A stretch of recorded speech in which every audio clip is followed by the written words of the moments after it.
سامعین گرامی قدر، واجب الاحترام صاحبان علم و ادب، جب سے محرم کا چاند دکھائی دیا تب سے آپ نے فرش عزا پر آ کر ایک اجڑی ہوئی ماں کو اس کے لال کا پرسہ پیش کیا ہے۔ خدا آپ کو سوائے غم حسین کے کوئی غم دنیا نہ دکھائے، اور جب تک زندہ رہیں غم حسین کی دولت سے ہمیشہ سرفرازی عطا فرمائے۔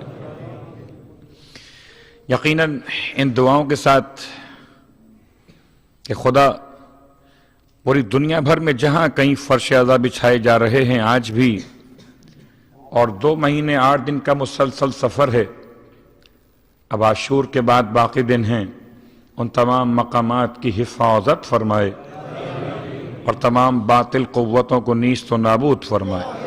صلوات پڑھ لیں محمد و آل محمد۔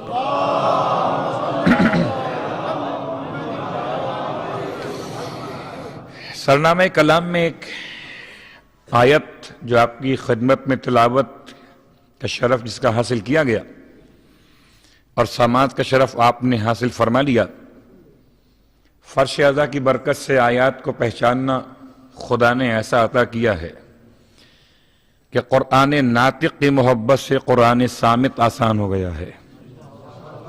سورہ مبارکہ البقرہ آیت کا نشان ہے 189، 189 نمبر کی آیت سورہ مبارکہ البقرہ میں، اور ہمارا عنوان بہت غور کیا،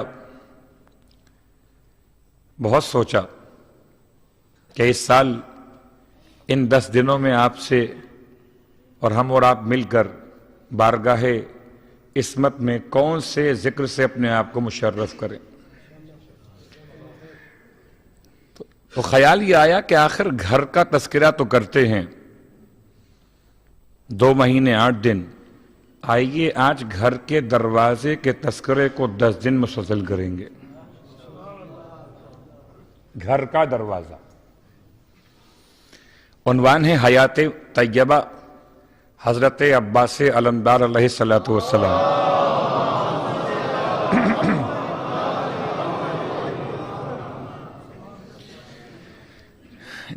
جب کسی کی شخصیت کو بیان کرنا ہو تو اس کے لیے بہت سے پہلوؤں پر نگاہ ڈالی جاتی، تاریخ کے اختلاف کو سمجھ کر اور پھر اختلاف سے قریب حقیقت روایت کو پیش کرنا بڑی ذمہ داری ہے۔ صرف 8 محرم ہی کیوں، صرف 8 محرم یا شعبان کی 4 تاریخ یا ماتم کے لیے 10 محرم کا دن، کیا حضرت عباس کی خدمات کا بس یہی تذکرہ ہے، یا کچھ تو حق ہے کہ حق ادا کیا جائے؟ کچھ تو حق، اور اسی حق کو تلاش کرتے ہوئے انشاءاللہ آج آغاز کریں گے، اور توسل کرتے ہیں مولا عباس کی بارگاہ میں کہ ہم میں ہمت نہیں ہے، نہ کوئی علم میں کمال ہے، نہ زبان نے وفا کا وہ انداز ہے، نہ بلندی کردار و تقوی کی باتیں ہیں۔ خاک کف پائے عباس کی قسم پروردگار، اتنی ہمت دے کہ ان 10 راتوں میں وہ ذکر کر سکیں کہ عباس کی ماں فاطمہ زہرا کو راضی کر لیں۔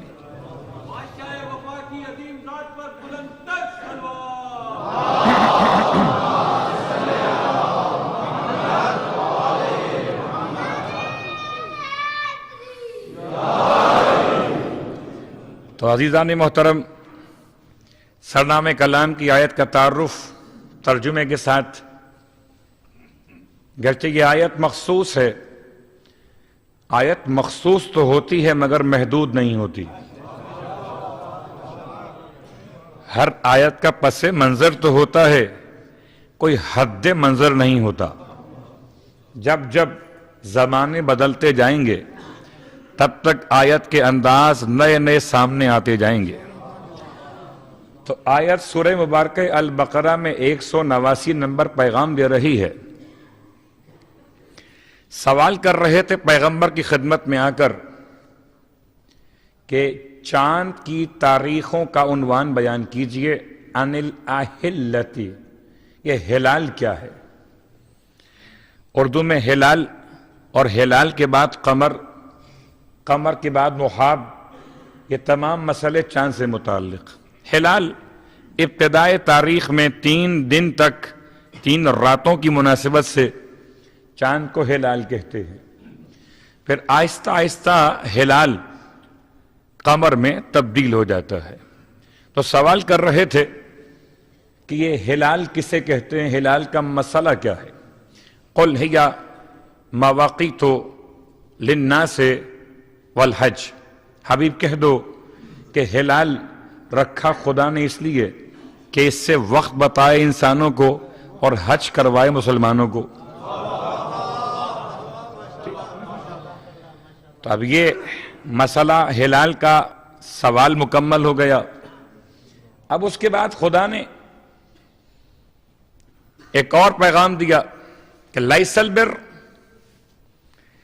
گویا سوال کا جواب دے کر پھر ایک پیغام دیا، لیس البر، نہیں ہے نیکی یہ کہ ان تأتوا البیوت من ظہورہا، کہ تم گھروں میں آؤ ان کے پچھواڑے سے۔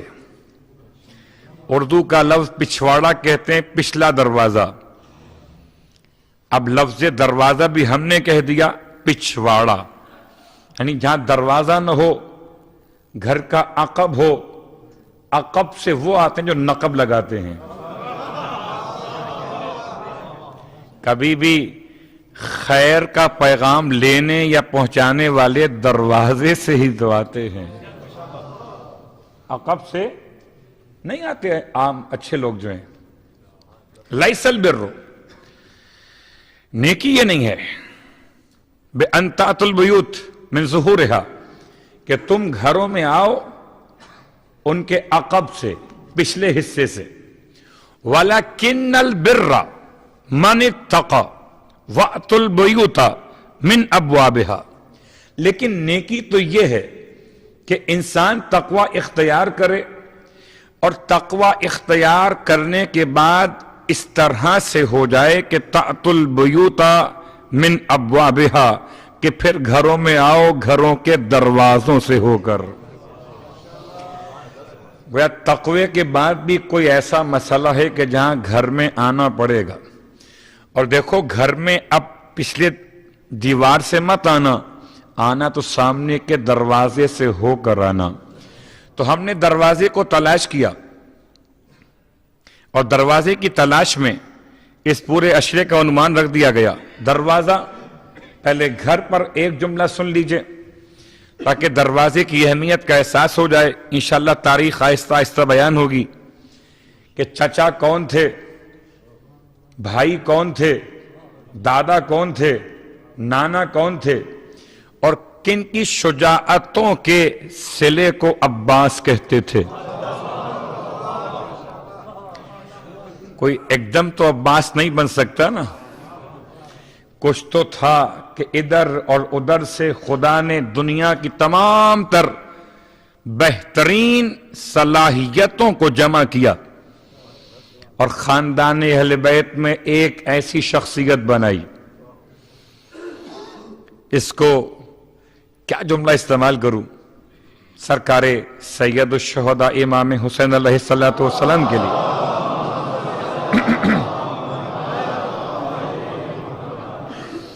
الفاظ نہیں ہیں، بس اتنا جملہ کافی ہے کہ سرکار سید الشہداء کی شخصیت کو پہچاننے کے لیے کئی زاویے ہیں۔ آپ کو آپ سے پہچانو، آپ کو ختمی مرتبت سے پہچانو، آپ کو امیر المومنین سے پہچانو، آپ کو مجتبیٰ کی صلاحیتوں سے پہچانو، یا آپ کو زہرا کی محبتوں سے پہچانو، یا آپ کو خدا کی عنایتوں سے پہچانو۔ کئی زاویے ہیں، اور اس شخصیت کے لیے جس کا مقام اتنا بلند ہے، اتنا بلند ہے کہ اگر تاریخ میں ختم یہ مرتبت احمد مجتبیٰ محمد مصطفیٰ صلی اللہ علیہ وآلہ وسلم میں خطیب اہل سنت احمد المکی ابو المعید الموفق، جو مشہور ہے خطیب خوارزمی کے نام سے، ان کا مقتل تو نہیں پڑھ سکتا، البتہ جو خطبہ انہوں نے لکھا اللہ کے رسول کا، جس خطبے میں اللہ کے رسول نے شخصیت سرکار سید الشہداء کا تعارف کرایا، آج بطور تقدس، بطور احترام، میرا عنوان مولا حسین کی ذات نہیں ہے، میرا عنوان تو اس سے بہت نیچے ہے۔ میں حسین تک کہاں پہنچ سکتا ہوں؟ میں دروازے حسین تک پہنچا دوں، بات کچھ بڑی بات ہے۔ لیکن مرحلہ یہ کہ قرآن نے لفظ بیوت کو استعمال کیا اور بیوت کا تعارف کراتے ہوئے خطیب اہل سنت نے خطبہ اللہ کے رسول کا اس طرح بیان کیا۔ اللہ کے رسول خطبہ دیا کرتے تھے، اس میں کوئی شک نہیں، اور ہر خطبے کا آغاز حمد و ثناء پروردگار سے کیا کرتے تھے، اس میں کوئی ریب نہیں، اور حمد و ثناء پروردگار کے بعد محمد و آل محمد پہ درود بھیجا کرتے تھے، اس میں کوئی شک نہیں۔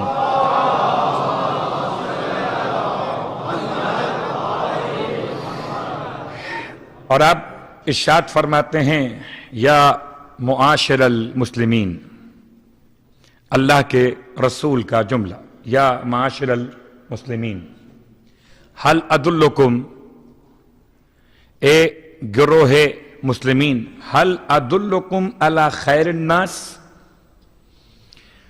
جدن و جدتن، کیا میں تمہاری رہنمائی نہ کر دوں انسانوں میں اس بہترین کی طرف جو اپنے جد اور جدہ کے لحاظ سے دنیا میں انسانوں میں اس سے بہتر کوئی نہیں ہے۔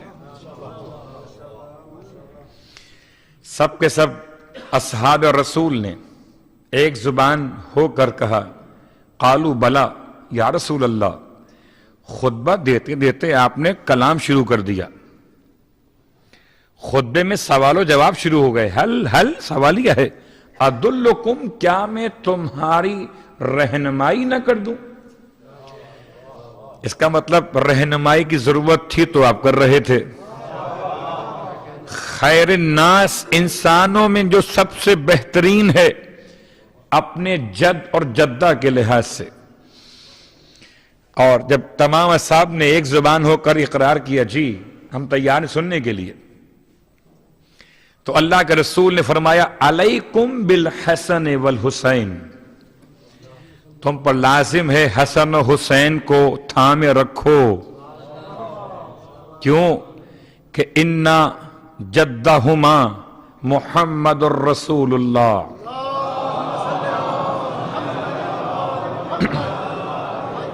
وجدتہما خدیجۃ بنت خویلد، تو ان کا جد وہ جیسا جد کسی کا نہیں، اور ان کی جدہ وہ خدیجہ طاہرہ کہ جن کی جیسی جدہ کسی کی نہیں۔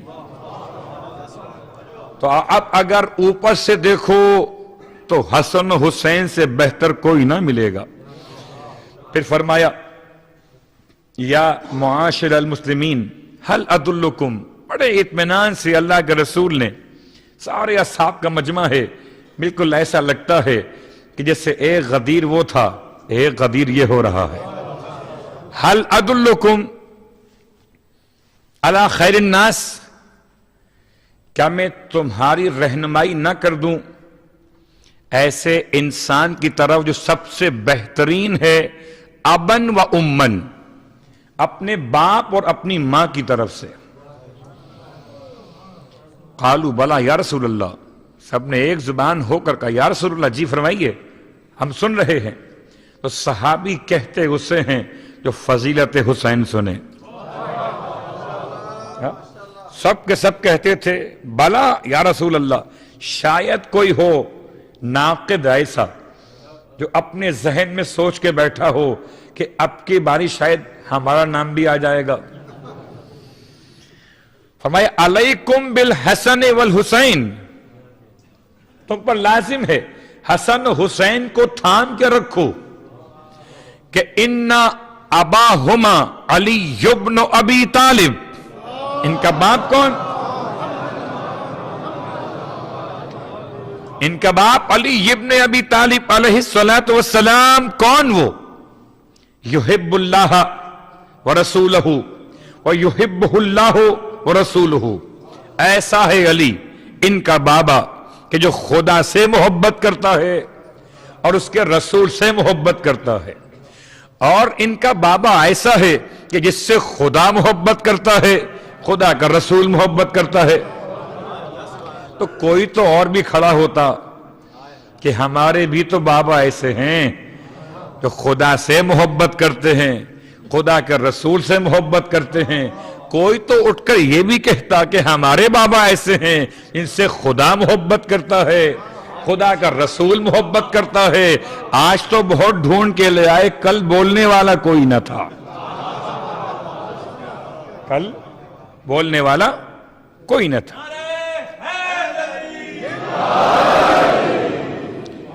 تو ان اباہما، ان کے بابا کون؟ و امہما، ان کی ماں کون؟ فاطمہ بنت رسول اللہ صلی اللہ علیہ وسلم۔ شرفہ اللہ فی سماواتہ و ارضہ، اس کو اللہ نے مشرف کر دیا ہے زمین میں بھی اور آسمانوں میں بھی۔ پھر فرمایا یا معاشر المسلمین هل ادلکم علی خیر الناس امن و امتن، کیا میں تمہاری رہنمائی نہ کر دوں ایسے کی طرف جو بہت بہتر ہے انسانوں میں اپنے چچاؤں اور پھپھیوں کے لحاظ سے، اپنے چچاؤں اور پھپھیوں کے لحاظ سے۔ قالو، سب نے کہا مل کر بلا یا رسول اللہ، ہاں ہاں آپ بیان کیجئے کون ہے وہ جس کا چچا سب سے افضل، جس کی پھپھی سب سے افضل؟ فرمایا علیکم بالحسن والحسین، تم کو چاہیے کہ حسن و حسین کے دامن کو تھام کر رکھو، کہ ان امہما جعفر ذو الجناحین الطیار مع الملائکۃ فی الجنہ، کہ ان دونوں کا چچا جعفر ہے۔ کون جعفر؟ دو پروں والا، ذو الجناحین، مع الملائکہ، جو پروں کے ساتھ پرواز کرتا ہے فرشتوں کے درمیان رہتے ہوئے، فی الجنہ، جنت میں۔ وَأَمَّتَهُمَا أُمُّ ہانی بنت ابو طالب، اور ان کی پھپھی وہ ہے جو ام ہانی ہے، ابو طالب کی بیٹی ہے۔ تو اگر کسی اور کی پھپھی بھی ایسی ہوتی تو بول سکتا تھا، سب سر جھکائے ماشاءاللہ سبحان اللہ، وہاں مجمع تھا، اصحاب رسول کے درمیان فضیلت حسن و حسین بیان ہو رہی تھی، اور جب گھر سامنے آ جائے گا تو گھر کے دروازے کا آغاز آسان صلوات پڑھے محمد وآل محمد۔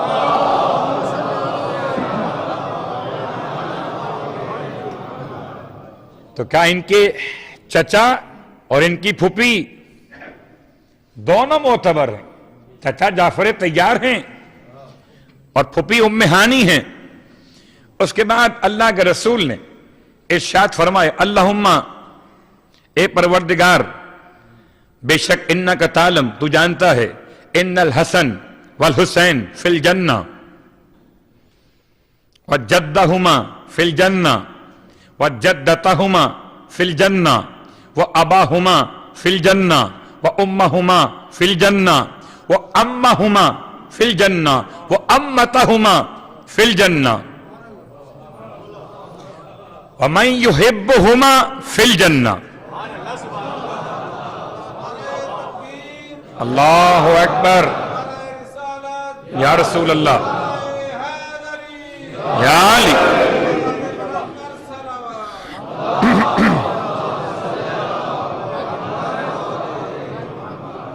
پروردگار تو جانتا ہے کہ حسن بھی جنت میں، حسین بھی جنت میں۔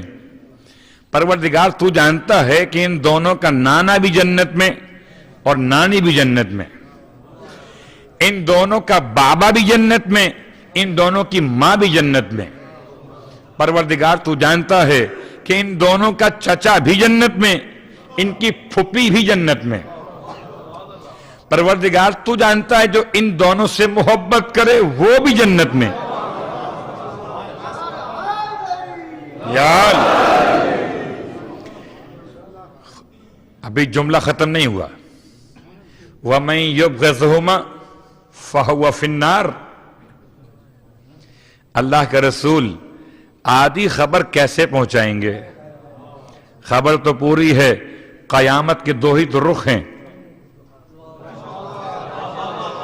قیامت کے دو ہی تو رخ ہیں، یا عمل کے دو ہی تو نتیجے ہیں، یا جزا ہے یا سزا ہے۔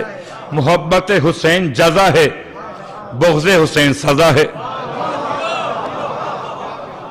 محبت حسین جزا ہے، اللہ اکبر، اور بغض حسین سزا ہے۔ وَمَن يُبْغِضْهُمَا فَهُوَ فِي النَّارِ۔ اور جو ان دونوں سے بغض رکھے،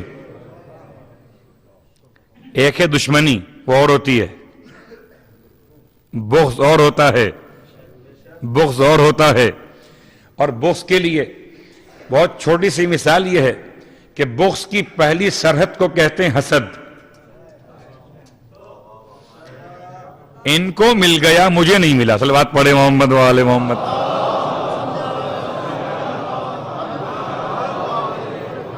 بغض کی ابتدائی منزل حسد، بغض کی آخری منزل فحش کلامی، برائی، ظلم، قتل۔ اللہ اکبر۔ تو سرکار سید الشہداء کا تعارف ذرا سا ان کے جد کی زبان سے جو آپ نے سنا۔ اب ایسے حسین کی بارگاہ میں جانے کے لیے قرآن کی آیت اور بہت سارے مقامات پہ قرآن نے دروازوں کی بات کی گھروں کے ساتھ، اور کبھی گھروں کی بات کی ذکر خدا کے ساتھ۔ سورہ مبارک نور پڑھ لیجئے۔ نور کیا ہے؟ نور پڑھ لیا آپ نے تو۔ فی بیوت اذن اللہ ان ترفع، ایسے گھروں میں کہ جن میں خدا نے اجازت دی ہے کہ ان کو اونچا کیا جائے، اور ذکر خدا جن میں کیا جاتا ہے۔ کب؟ صبح اور شام۔ کرتا کون ہے؟ کہ ان میں وہ مرد رہتے ہیں جو خدا کو صبح اور شام پاکیزگی کے ساتھ یاد کرتے ہیں۔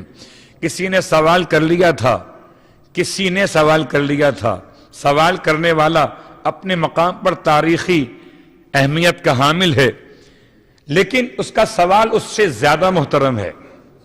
سوال کر لیا تھا کہ ان گھروں سے مراد کون سے گھر ہیں؟ اللہ کے رسول نے فرمایا بیوت الانبیاء، ان سے مراد انبیاء کے گھر ہیں۔ اشارہ کیا پھر خاص طور سے دل کی کیفیت ہے، اشارہ کیا کہ یہ جو گھر ہے، یہ جو گھر ہے، اشارہ کیا بیت فاطمہ کی طرف۔ تو کیا ان کی نگاہوں میں اور حجرے نہیں تھے؟ اللہ کے رسول نے جب مسجد نبوی کے لیے زمین خرید فرمائی تھی تو مسجد بنائی تھی، اور ساتھ میں بنائے 10 حجرے تھے، اور 10 حجروں میں 9 تھے ازواج کے لیے، اور ایک تھا اس کے لیے جس کی طرف اشارہ ہو رہا تھا۔ تو 9 کو چھوڑ کر ایک کا اشارہ کیوں؟ کہ یہ گھر شامل ہے اس میں؟ آپ نے ایسا جواب دیا، اتنا فرماتے جی ہاں یہ بھی شامل ہے۔ نہیں، نعم من افاضلہا، ہاں ہاں یہ تو انبیاء کے گھروں میں افضل ترین گھر ہے۔ اور اسی گھر اور شخصیت سرکار سید الشہداء امام حسین علیہ السلام کی ذات۔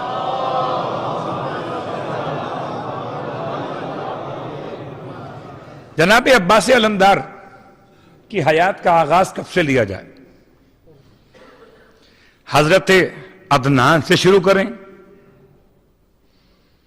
یا خاندان بنی کلاب اور آپ کے ننیال اور ددیال سے بات کو شروع کریں.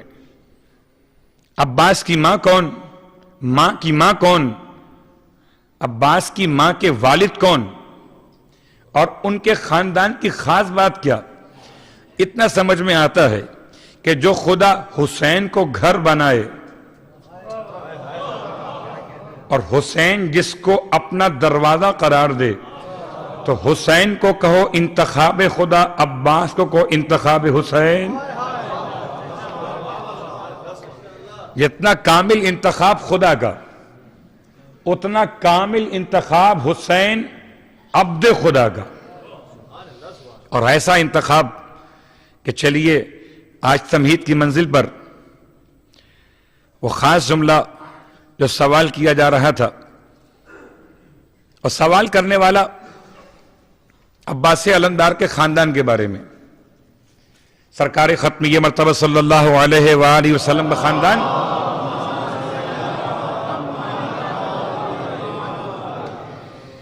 بنی کلاب سے آپ کا تعلق، میں نے عدنان سے لے کر تمام خاندان وہی ہے جو اللہ کے رسول کے خاندان ہے. اسی خاندان کی ایک شاخ وہاں آ کر ملتی ہے جسے خاندان بنی کلاب کہتے ہیں. اور خاندان بنی کلاب دو شخصیتیں، ایک جناب حزام ابن خالد، جو کہ تفصیل بہت لمبی ہے انشاءاللہ، اس لیے آج تمہید میں کچھ باتیں اضافی ہو گئیں، کل سے تمام باتیں براہ راست مکمل ہوں گی. جناب حزام ابن خالد، ان کے والد اور ان کی والدہ، کن کی والدہ؟ جناب ام البنین. چونکہ برحال یہ تو سب جانتے ہیں کہ عباس کس کے بیٹے ہیں. چلو عباس کی ماں کو دیکھیں، وہ کس کی بیٹی ہیں. عباس کی ماں کو دیکھیں، عباس کے بابا کا بیان تو اتنا ہے کہ زبانیں سوکھ جائیں. ارے بڑے بڑے الفاظ لوگ ادا کر گئے، ایسے الفاظ ادا کر گئے کہ واقعاً سارے قلم اگر اس طرح سے لکھیں فضائل علی ابن ابی طالب کو کہ درخت کاٹے جاتے رہیں قلم بنتے رہیں، اور اتنی روشنائی چاہیے کہ سارے سمندر روشنائی کے کام آ جائیں، لکھے جن اور انسان مل کر تب بھی فضائل علی ابن ابی طالب کا احسا نہیں ہو سکتا ہے.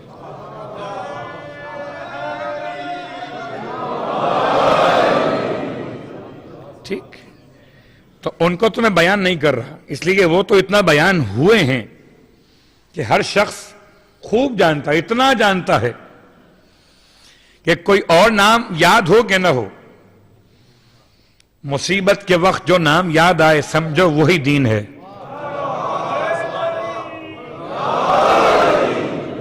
حیرت کی بات ہے، پتہ نہیں کیا بچپن سے عادت ہے، اتفاق سے 8 محرم کو، ابھی 8 محرم کو پروردگار نے مرتے مرتے بچا لیا. تو اب ویسے تو ہم بڑی باتیں کریں اپنے مقام میں بیٹھ کر، لیکن ہم 2 آدمی بیٹھے ہوئے تھے گاڑی کے اندر، ایک میں تھا اور ایک بڑا بھائی تھا. ایک میں تھا اور ایک بڑا بھائی. ہاں صلوات پڑھے محمد و آل محمد. وہ میرا گن مین تھا. اس کی زبان سے کیا نکلا مجھے نہیں معلوم، میری زبان سے کچھ نہیں نکلا سوائے یا علی کے، سوائے یا علی. اور اس نام کی برکت سے آپ مجھے اپنے سامنے دیکھ رہے ہیں. ٹھیک، تو وہ تو ضرورت نہیں بیان کرنے کی. اصل مولا عباس کی تاریخ آپ کی والدہ سے شروع کرتے ہیں. والدہ کا اسم گرامی فاطمہ ہے، اور فاطمہ کی ماں جناب سمامہ سے بنت سہیل اور ابن عامر ابن کلاب، اور جناب فاطمہ ام البنین کے والد جناب حزام ابن خالد ابن جعفر ابن کلاب اور پھر الی آخر خاندان رسالت تک شجرہ پہنچا ہوا ہے۔ اب آئیے جناب حزام ابن خالد کا ایک خواب بیان کرتے ہیں۔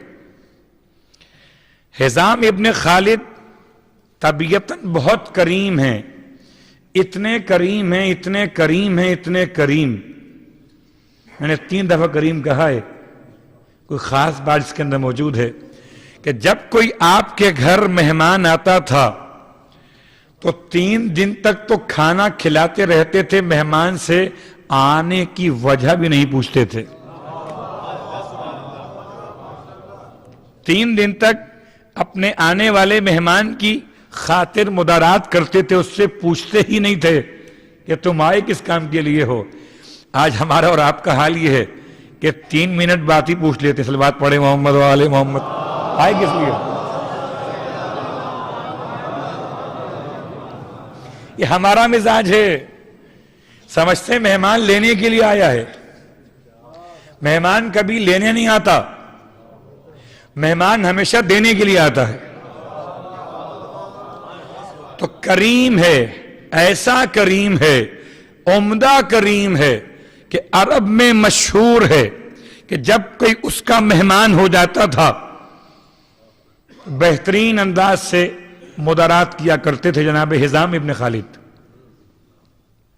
اور ایک مرتبہ سفر پر شکار کے لیے گئے ہوئے، آپ کا قبیلہ بادیہ نشین ہے، کبھی یہاں کبھی وہاں قیام کرتے، یا آپ کا مشغلہ ایسا ہے کہ شکار میں بہت جاتے ہیں، اور شکار کرتے کرتے جب قیام کیا، آرام کیا تو آنکھ لگ گئی، اور حزام ابن خالد نے خواب دیکھا۔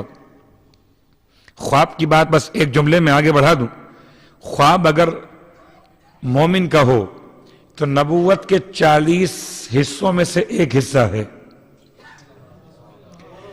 اگر مومن کا ہو، اگر مومن کا ہو۔ اور حزام ابن خالد کا خواب کیا تھا؟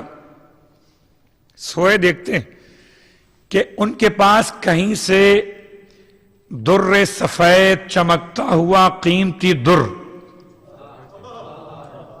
ان کے ہاتھ میں آ گیا ہے، اور اس چمکتے ہوئے قیمتی در کو ابھی ہاتھ میں لیے ہوئے حیران تھے کہ ایک گھوڑے سوار کو اپنے قریب پایا، جو آ کر قریب کہتا ہے کہ تمہارے ہاتھ میں کیا ہے؟ کہیں چمکتا ہوا در ہے۔ کہا کتنے میں لیا ہے؟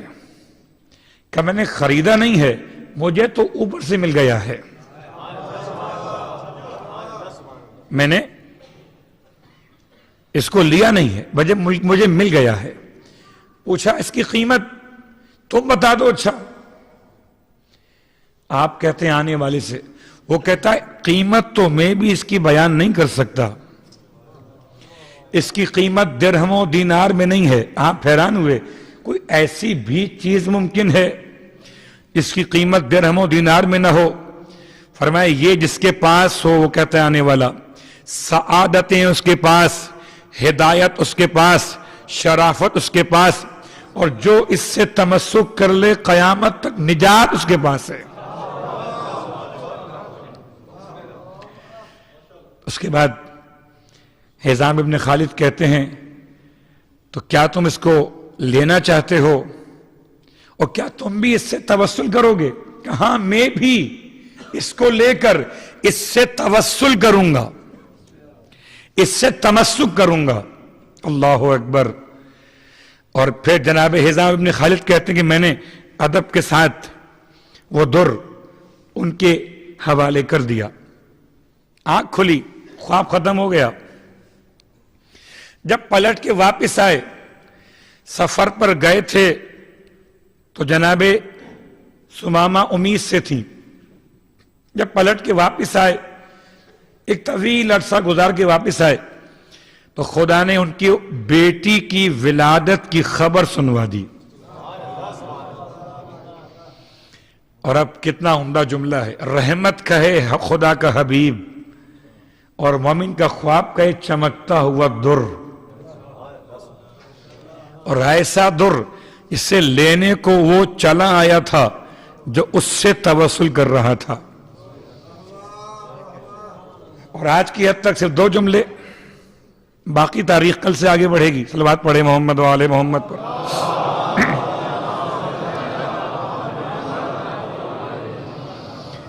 بھائی آواز تو بیٹھی ہوئی ہے، اب تو آپ کو سننا پڑے گا غور سے. میں تو آہستہ آہستہ بولوں گا. ویسے بھی مجھ جیسے طالب علم جو ہیں وہ زور سے نہیں بول سکتے، ادب خیال رہتا ہے مجھے آپ کا. تو بات یہ ہے کہ 2 مقامات اور بیان کر کے آج ایک شیخ محمد رضا العذری، ایک شاعر گزرے ہیں اہل بیت کے چاہنے والوں میں، بڑا نام ہے، اور ان کی قبر مبارک کاظمین میں سید رضی کے مزار کے ساتھ اس علاقے میں ہے. شیخ محمد رضا العذری یہ بڑے شعر کہا کرتے تھے. ان کی کتابیں بھی ہیں منقبتوں کے حوالے سے عربی زبان میں. ایک دن انہوں نے ایک شعر بلکہ مصرع کہا تھا، اور اس مصرے کو کہنے کے بعد اتنا پریشان ہوئے کہ اگلا مصرع نہ کہہ سکے. الفاظ کیا ہیں؟ یوم ابو الفضل استجارہ بہ الہدا. کہتے ہیں وہ دن عاشور کا تھا جس دن ابو الفضل نے ہدایت کے چراغ حسین کو اپنی پناہ میں لے لیا تھا. بہت بڑا جملہ ہے، اتنا بڑا جملہ ہے کہ ساری دنیا دامن حسین تلاش کرے، ساری دنیا حسین کی پناہ تلاش کرے، اور حسین عباس کی پناہ میں تھے. یوم ابو الفضل استجارہ بہ الہدا. عاشور کا دن وہ دن تھا جب ابو الفضل نے ہدایت کے چراغ حسین کو اپنی پناہ میں لیا تھا. یہ شعر کہہ کر بہت روئے، ایک مسئلہ کہہ کر، اور یہ سمجھے کہ شاید انہوں نے گستاخی کر دی ہے. کہاں مقام حسین اور کہاں مقام عباس علمدار. اتنا پریشان ہوئے کہ اگلا مصرع کہنے کی ہمت نہ ہوئی، سو گئے.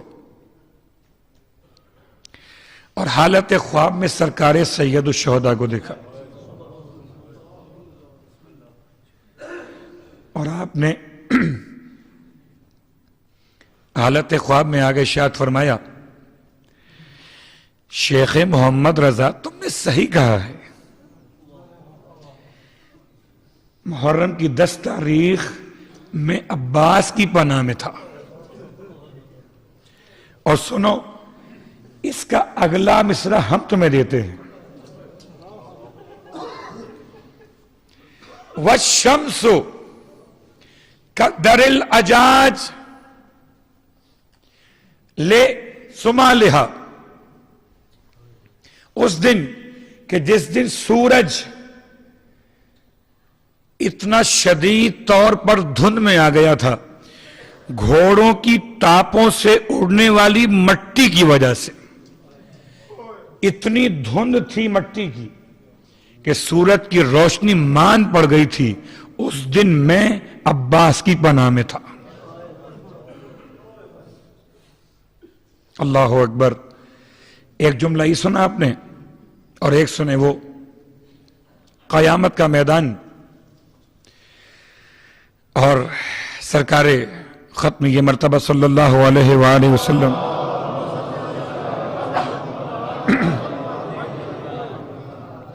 ارشاد فرمائیں گے کہ یا علی جائیے فاطمہ زہرا کے پاس اور ان سے پوچھئے کہ امت کی نجات کے لیے کیا سامان لائی ہیں. روایت کے جملے کہ مولا کائنات بنت رسول کے پاس آئیں گے اور آ کر کہیں گے، بنت رسول بابا کہتے ہیں امت کی شفاعت کے لیے آپ کے پاس کچھ سامان ہے؟ فرمائیں گے جواب میں، یا امیر المومنین کفانا لحاظ الامر، امت کی شفاعت کے لیے ہمارے لیے کفایت کرے گا الیدان المقطوعتان من ابن العباس، صرف 2 ہاتھ جو کٹے ہوئے ہیں میرے بیٹے عباس کے۔ اور ہونے والوں، ذکر عباس ہے، اور ذکر عباس کی ایک ایسی مجلس جو سرزمین ایران پر اصفہان کے علاقے میں منعقد تھی۔ مصائب پڑھ گئے مولا عباس کے، اور مصائب کے بعد ماتم شروع ہوا۔ ایک ایسا شخص جو بیٹھ کر ماتم کر رہا تھا، اتنا ماتم تھا، اتنا گریا تھا کہ کسی کو احساس نہ ہوا کہ کوئی گھوڑا سوار اس کے قریب پہنچا، اس معذور کے پاس، اور اس سے پہنچ کے فرمایا کہ تم کھڑے ہو کر ماتم کیوں نہیں کرتے؟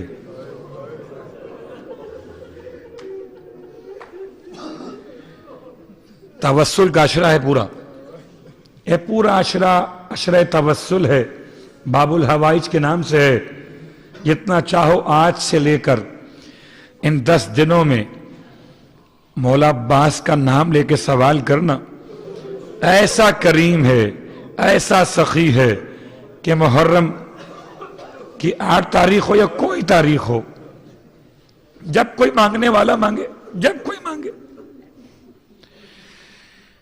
تو وہ معذور شخص بیٹھا ہوا ہے کہ آنے والے سوار نے اس سے کہا کھڑے ہو کر ماتم کیوں نہیں کرتے؟ کہنے لگا میں پیدائشی معذور ہوں، میں آج تک کھڑا ہو ہی سکا ہوں۔ کہ اگر ہم تم سے کہتے ہیں کہ کھڑے ہو کے ماتم کرو، کہتا ہے میں کھڑا نہیں ہو سکتا ہوں، میں معذور ہوں۔ ارشاد فرمایا مگر ہم تو تم سے کہیں گے کہ تم کھڑے ہو جاؤ۔ اور جب کسی معذور سے کوئی بار بار کہے تو معذور کا جواب کیا ہوگا؟ اچھا لائیگی میں کوشش کر کے دیکھتا ہوں، مجھے سہارا دیجئے، اپنے ہاتھوں کو بڑھا دیجئے۔ رونے والوں، اس معذور نے ہی جملہ کہا ہے، کہتا ہے ذرا اپنے ہاتھوں کو بڑھائیے تاکہ میں آپ کے ہاتھوں کے سہارے کھڑا ہو جاؤں۔ بس یہ سننا تھا۔ آنے والے نے کہا میرے ہاتھ تو کربلا میں کٹ گئے، مگر مایوس نہ ہونا، میرے گھوڑے کی رکاب پکڑ لے۔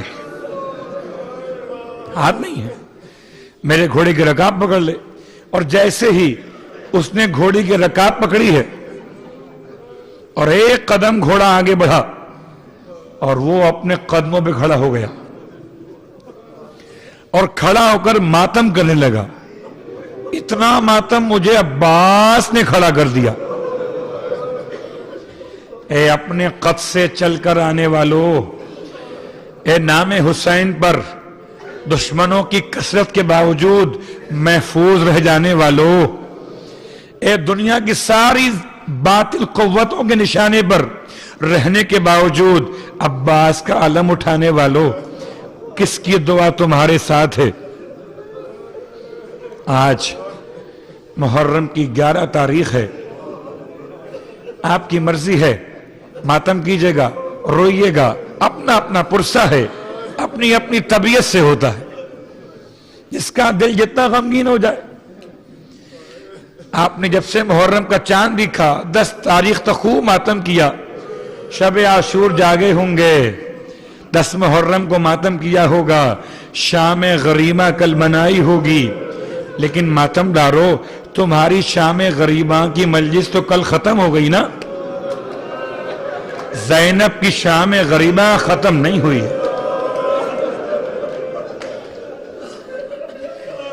زینب کی روشنی کو حسین کہتے تھے، اب ساری زندگی زینب کی شام غریبہ ہے، کبھی روشنی زندگی زینب میں نہ آ سکے گی۔ عزادارو آپ نے شام غریبہ کا ماتم کیا، گھروں میں چلے گئے، جا کے آرام کر لیا. واہ غربتا، ہائے سکینہ، ایسی شام غریبہ آئی تھی کہ پھر کبھی دوبارہ روشنی نہ آ سکی. اس کی زندگی میں عباس نہ رہے ہوں. آئے وہ سکینہ، ماتم دارو.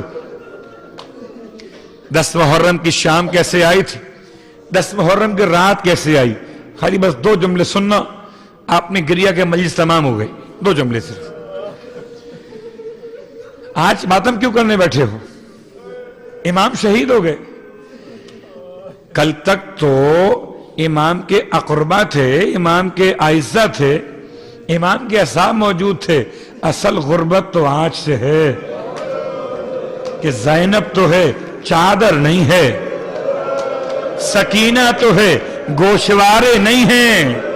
اصل ماتم تو آج سے ہے کہ عباس علمدار نہ رہے، اکبر نہ رہے، اون و محمد نہ رہے. رات کربلا میں ایسی آئی ہے کہ رونے والوں، تمام بیویاں خیمے جل جانے کے بعد خیموں کی جلی ہوئی رات پر جلی ہوئی قنات کے سہارے. اور ماتم دارو، کیا قیامت کا وقت تھا کہ تمام بچوں کو جمع کیا. جناب زینب کبریٰ نے رات کیسے گزاری ہے، بس ایک جملہ اور سننا. بچوں کو تو جمع کیا ہے، لیکن ایک وقت ایسا بھی آیا جناب زینب کبریٰ پر کہ جب آپ نے ٹوٹی ہوئی تلوار کو اٹھا کر بچوں کا پہرا دینا شروع کیا. اب شب عاشور تھی، عباس پہرے پر تھے. شب 11 محرم زینب پہرے پر ہیں. اور جب گھوڑے سوار کو آتے ہوئے دیکھا، پورا منظر آپ کے سامنے ہے. خدا نہ کرے کوئی ایسا وقت آئے کہ گھر میں کوئی مرد نہ رہے. خدا نہ کرے کوئی ایسا وقت آئے کہ گھر میں کوئی بچوں کی حفاظت کرنے والا نہ رہے. ارے واہ غربتا، زینب کے ہاتھ میں ٹوٹا ہوا نیزہ، یہ ٹوٹی ہوئی تلوار ہے.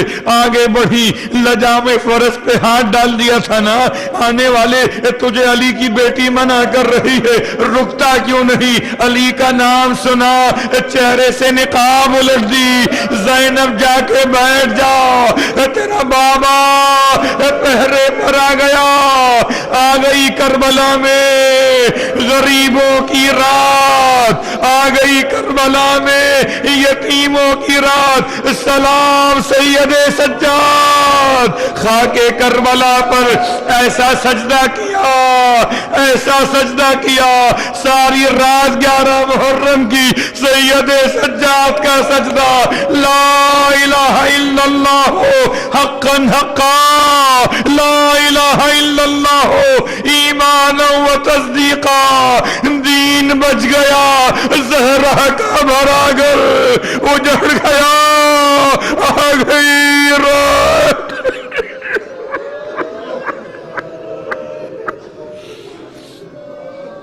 اللہ ولعنت اللہ علی القوم الظالمین.